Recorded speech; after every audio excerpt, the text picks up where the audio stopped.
శ్రీకాకుళం జిల్లా శ్రీకూర్మం గ్రామంలో అమ్మ డాబా మారుతి మెడికల్ సంయుక్త ఆధ్వర్యంలో శ్రీకాకుళం విజయ మల్టీ డెంటల్ హాస్పిటల్ సహాయ సహకారాలతో మెగా ఉచిత దంత వైద్య శిబిరం నిర్వహించారు. ఈ సందర్భంగా ముఖ్య అతిథిగా డాక్టర్ సనపల చంద్రశేఖర్ పాల్గొని శిబిరాన్ని ప్రారంభించి మాట్లాడుతూ ప్రతి ఒక్కరూ దంతాలను పరిశుభ్రంగా ఉంచుకోవాలని, గ్రామాల్లో ఉచిత వైద్య శిబిరాలను నిర్వహించాల్సిన అవసరం ఎంతైనా ఉందని అన్నారు.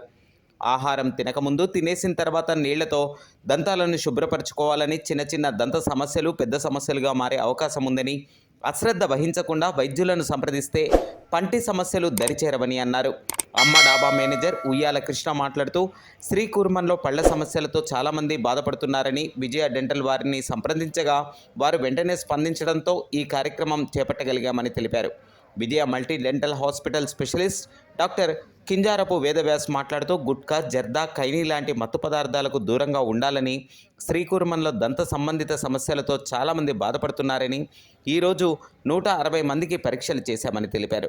కార్యక్రమంలో శ్రీకూర్మం మారుతి మెడికల్ సతీష్, ప్రభుత్వ పాఠశాల ప్రధానోపాధ్యాయులు ఎస్ సాంబశివరావు, డెంటల్ హాస్పిటల్ సిబ్బంది ఎస్ఎన్ రెహమాన్, ఎస్ అజయ్ కుమార్, విజయ్ రాకేష్ తదితరులు పాల్గొన్నారు.